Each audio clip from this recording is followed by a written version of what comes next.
6 days of rioting in a Negro section of Los Angeles left behind scenes reminiscent of war-torn cities. More than 100 square blocks were decimated by fire and looters, and few buildings were left intact. Firemen were harassed by snipers and brick-throwing hoodlums as they attempted to control the fires, many of which were left to burn themselves out. The LA Rebellion, aka the Watts Riots, started in mid-August on a Thursday, and it started out. It came out of a traffic altercation somewhere in in Watts, and geography has shifted over. The naming of geography in LA has shifted over the last 40 years. But it was, as I recall, televised as a minor news event, but the police chief at that time made a very unwise comment, and roughly paraphrasing what he said, "Look at them, they're like monkeys in a zoo." Of 14,000 troops to bring an end to what both Negro and white leaders called insurrection by hoodlums. Civil rights leaders were quick to deplore the unbridled lawlessness, and Martin Luther King vowed to do all in his power to prevent a recurrence in Los Angeles or anywhere.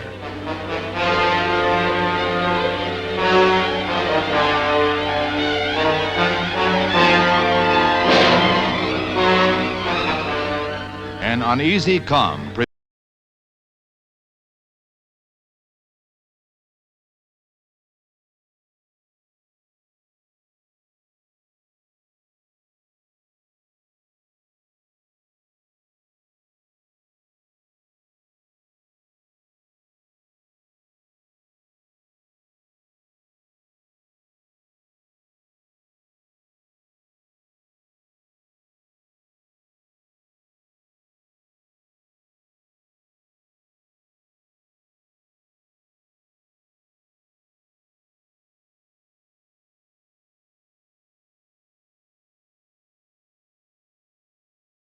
And it was incendiary. It was it set a lot of things off.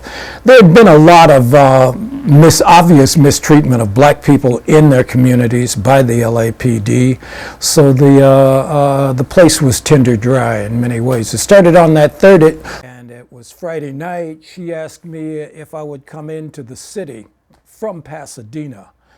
And I remember winding down that freeway, that Pasadena freeway. You get to that hill, and you can see that panorama of LA.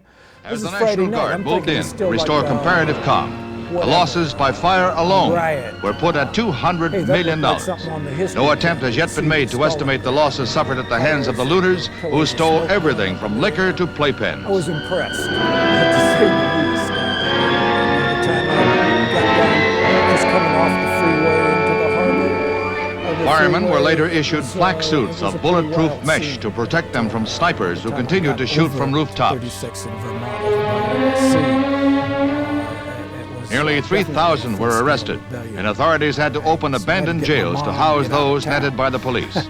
It took the appearance. There was no out of town. I mean, what people don't perceive is the geographical nature of this thing. And that was that black people were rebelling in Pasadena, Monrovia, Pacoima, all the outlying areas of LA, around LA. It wasn't just one section of LA per se, all right?